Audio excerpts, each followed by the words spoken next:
This is how I made a foam head mold. So in the beginning, you're going to need a plaster strip head mold of yourself.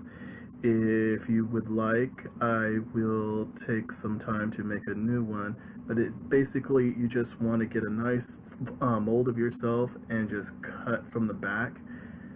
Once you fully immerse yourself from the mold, you want to go ahead and just lift it up as I'm doing right now, and just be ready to use the mold builder you can get at Michael's. And what I'd like to do is, I'm not going to actually put in a lot. It's just going to be like a few spoonfuls, at least like 5 or 7, because I want it to be just enough so that when I use my paintbrush, I'm going to spread it all out and make it completely part of the mold, but not really part of it, because when you get it out, it's not going to be bonded with the plaster as well as the expanding foam that I'm going to use later on. And as you can see, I'm going into all the detailing just to make sure that nothing is completely missed. And there we are. What you also want to do is you want to take out as much as you can at the same time and just savor it up so that you have a nice thin layer right inside, so that when it's done, it'll still look wet on the inside, but it'll look like a very thin layer, so that when the expanding foam actually works while the latex is dry, all you're going to do is just peel it all out. So we'll just set it right there and just wait it out. So now we are ready for the expanding foam. This will be part A and part B. And sorry, they don't come in just one bottle and you're easily ready to go. With chemicals like these, you have to have a certain ratio, and this ratio is a easy set 1-to-1 ratio, meaning it has to be half and half. So how I do it is I use these 2 cups and I separate them completely, and with this you want to make sure that you keep your expanding foam completely separate. Otherwise, when it's together, it's going to literally expand to a certain point, and it's going to be messy, it's going to get sticky. You're not going to have a fun time getting it out of where you have it. So I'm right now getting the part A inside. Just want to make sure, because even a small amount can make a lot, and you just want to make sure that you have enough for your size of a head. It's going to be a little hard and difficult to measure it out from that point, but it's always going to be safe to say a little bit is just enough, and this is going to qualify as a little bit. So keeping the part A separate. And once you're done, you want to make sure that you wipe off the lid so that in a later time when this starts to dry up, it's not going to get hard, it's not going to harden, and it's not going to make it hard for you to open it up later on. So here we go. It's nice and ready. It may not be right, but it's close enough to an eye's point of view.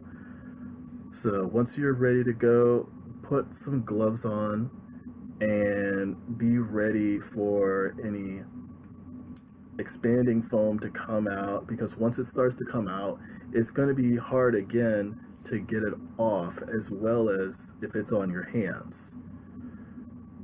And here we go. We're just about ready. Fingers crossed.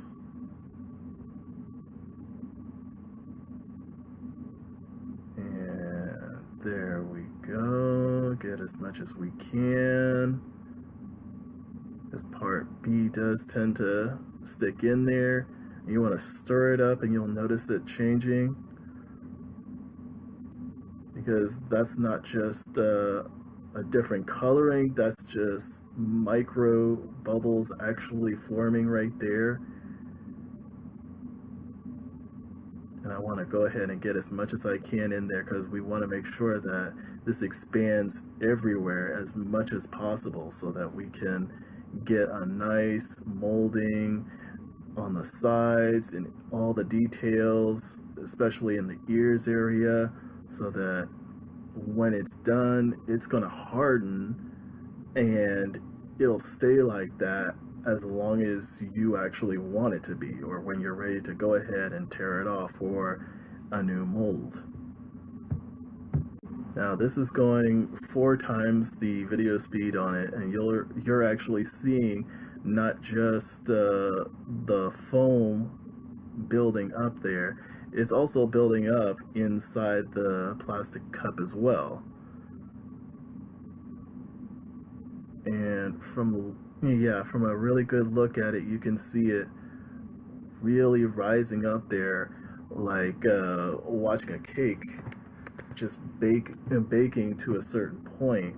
But this one is just going to go ahead and stretch out from liquid to possibly 5 times more than where it started.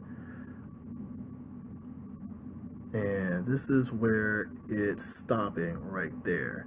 And you can see right there how I'm testing it out. Like, yeah, once it starts to be hard and sticky, it's not even going to go any further than that.